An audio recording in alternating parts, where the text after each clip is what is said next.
What's up, YouTube? This is John from Spring Hill Sports Cards here. And over the past few months, a lot of you guys have followed me from my shorts where I talk about selling sports cards. Today, I'm going to show you some of my personal collection, starting with my Bobby Witt Jr. PC. If you guys like this video, leave a comment. I'll go into some of my other players, favorite Royals, favorite non-Royals, some vintage cards. Let me know. Give me a like and a follow. Let's get into this collection. So I've got 3 stacks to go through here, and this is not all the Bobby Witt Jr. cards in my PC, just the ones I pulled out that I wanted to show off. Starting out, we've got a Bowman Platinum that's 99 out of 99 on the Emerald. I was really big into ripping Bowman Platinum in 22 and 23. There were a lot of prospects at the time I was after, so I probably ripped 40 blaster boxes of Bowman Platinum. Didn't get any solid Bobby stuff, so I went on, saw that this is a bookend of the serial number, picked that up. This is an out of 50 on the Game Used Patch Auto. This was a gift from my wife. She was my girlfriend at the time, so years ago, she picked me that up. I think that was 2023. I love grabbing a few of the foreign cards, the Japan, Korea, UK edition. Just gives the Rookie Cup card a nice little extra feature. This was a steal on eBay. This is from Topps Heritage, the black border. Really cool card. Great picture on there. Now, this was a 2023 Greatest Hits. A walk-off Grand Slam. That's out of $2.99. I was actually watching that game, so when I saw this card at a card show, I had to pick it up. Base from Topps Chrome Black, base from Museum Collection, and a base from Topps Tribute. I like to have some of the Bobby Witt and other players I really like from some of the higher end sets, even if they're just base cards. I think they look super cool. Moving on, one thing I do collect is runs of inserts.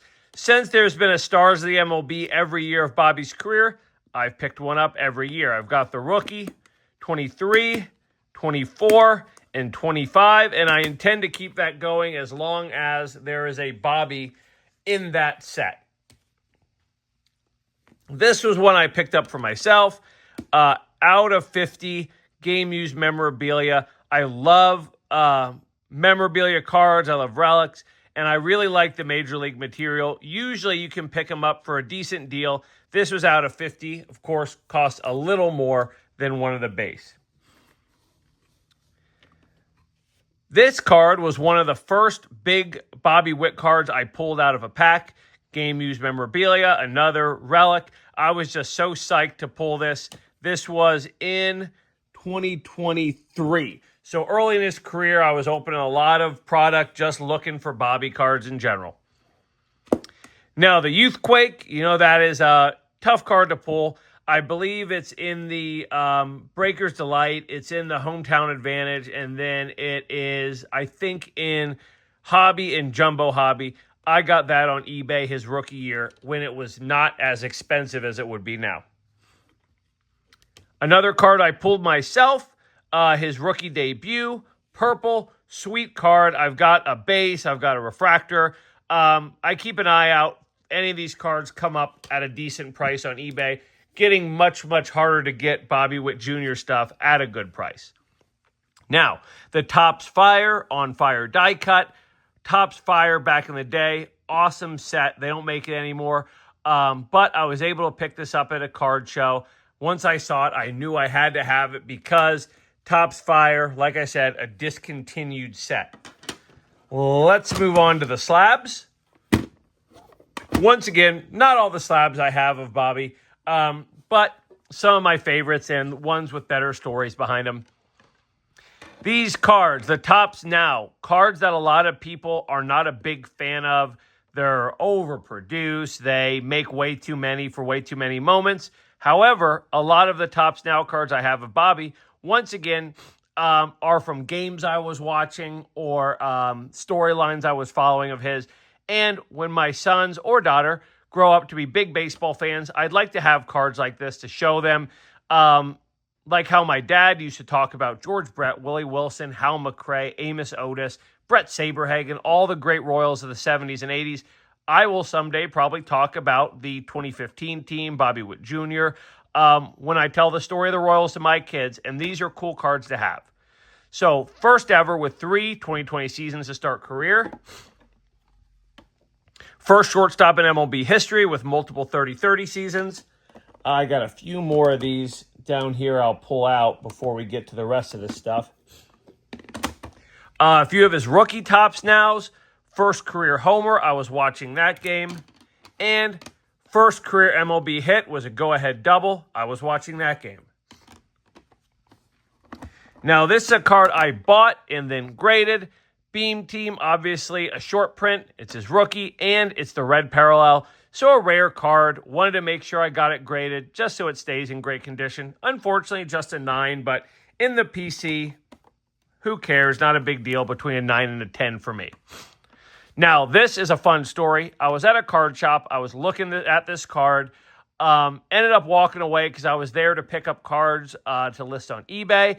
My fiance, I believe she was my fiance at the time, now my wife, saw this card as I was looking at it. When I wandered off, she sort of sneakily bought this card and then gifted it to me when we got out to the car instead of saving it for my birthday. But thank you to her, always supporting my hobby and my content. Great teammate to have. Bowman Sterling, rookie, another card I picked up raw and graded. I love Bowman Sterling, love the look of this card. I try to grade a lot of my Bobby Witt rookies.